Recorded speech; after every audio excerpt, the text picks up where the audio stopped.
हाय, मैं जूली राय आप लोग के सामने एक सेंसिटिव टॉपिक लेकर प्रेजेंट हुई हूँ और ये टॉपिक हमारे मेल के इर्द-गिर्द ये टॉपिक है। मुझे ये टॉपिक इसलिए सेलेक्ट करना पड़ा क्योंकि आजकल सोसाइटी में बहुत ज़्यादा इससे रिलेटेड क्राइम हो रही है।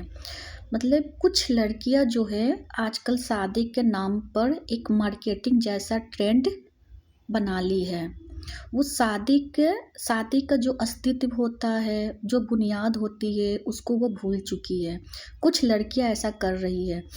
लड़कियां जो होती है शादी सिर्फ इसलिए करती है कि वो लड़का का प्रॉपर्टी को अपने नाम पर कैप्चर कर सके। उसे लड़के से भी कोई प्यार नहीं होती है और उसके बाद वो क्या प्लान करती है, उसके घर में एंट्री करती है। फिर उसके बाद वो अपने डिमांड को लड़के पर प्रेशर क्रिएट करना स्टार्ट कर देती है। अगर लड़के का फैमिली अगर पढ़े लिखे हैं तो लोग इसका विरोध करते, ऑब्वियस करना चाहिए विरोध, क्यों नहीं करेंगे, गलत हो रहा तो विरोध तो करना चाहिए। फिर उसके बाद वो नेक्स्ट जो उसका एजेंडा है वो बेबी को बर्थ करती है, सिर्फ इसलिए नहीं कि वो जनरेशन को आगे बढ़ा रही, सिर्फ इसलिए कि उस बेबी को एज अ एजेंडा वो यूज कर सके। आप खुद सोचो, कोई रियल माँ होगी जो बच्चे का मिस यूज करेगी? अगर आपसी कोई मतभेद है तो आप बच्चे के माइंड पर गलत प्रोग्रामिंग आप क्यों कर रहे हो? उसे ये सिखा रहे हो कि आपके पापा ऐसे हैं, आपके दादा ऐसे हैं, आपके चाचू ऐसी, आपकी बुआ वैसी, आपके बुआ वैसे। आप अपने बारे में सच्चाई क्यों नहीं बताते हैं कि हम माँ होकर हम क्या गलत किए हैं जो ऐसा हो रहा है? फिर उसके बाद वो जो उसकी पत्नी जो होती है वो अपने बच्चे को लेकर उसके पापा से उसको अलग कर देती है। फिर उसके बाद वो लड़के पर बहुत ज़्यादा प्रेशर क्रिएट कर देती है। मतलब कि इतना ज़्यादा वो हो जाता है कि कोर्ट केस जो होते कोर्ट में फाइल हो जाती है, उस पर गलत डाउरी का केस भी कर देती है। लेकिन आजकल लोग भी अवेयर हैं कि जो भी लड़कियां जो डाउरी का केस कर रही है मैक्सिमम उसमें मिसयूज हो रहा है, वो सारा फ्रॉड है। तो विदाउट एनी एविडेंस अब किसी को कुछ सज़ा नहीं मिलने वाली है। लोग तो इतने तो अवेयर हो गए हैं और इतना तो जस्टिस में रिव्यू हो चुका है, उसमें मॉडिफिकेशन हुआ है। तो और लड़के जब होते हैं, जब इतना टॉर्चर जब वो सहती है, अपने बच्चे से दूर हो जाता है वो लड़का, पत्नी भी उसका मिसयूज कर रही है, पत्नी भी उसका प्रेस, तो उसके ऊपर बहुत ज़्यादा प्रेशर हो जाती है, डिप्रेशन में चला जाता है, स्ट्रेस लेने लगता है, वो अपने लाइफ को भी ख़त्म कर लेते हैं।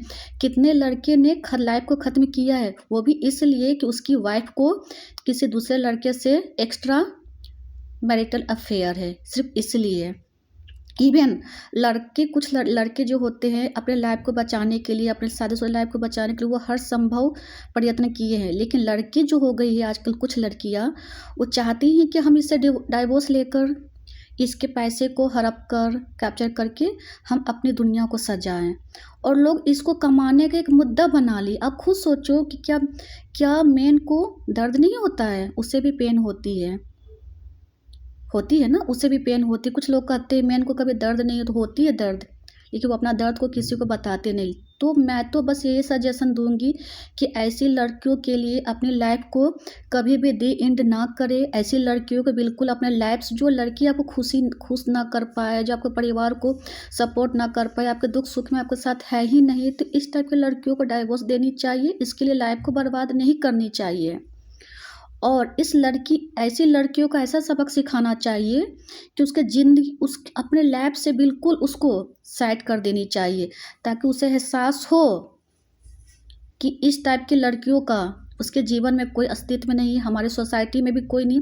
इस टाइप की लड़की ना अच्छी माँ बन पाती है, ना अच्छी बहू बन पाती है, ना अच्छी बेटी बन पाती है, ना अच्छी बहन बन पाती है, ना अच्छी भाजाई बन पाती है, कुछ नहीं बन पाती है। इस टाइप की लड़कियाँ केवल अपने आप को ही सर्वशक्तिमान समझती है। लेकिन रियलिटी में इस टाइप की लड़कियां ने शादी के बंधन को मजाक बनाकर इस मजाक को ऐसा उड़ाया है कि इस टाइप की लड़कियों को हमारे समाज में कोई ज़रूरत नहीं। तो इस टाइप की लड़कियों के लिए अपनी लाइफ को बर्बाद ना करें।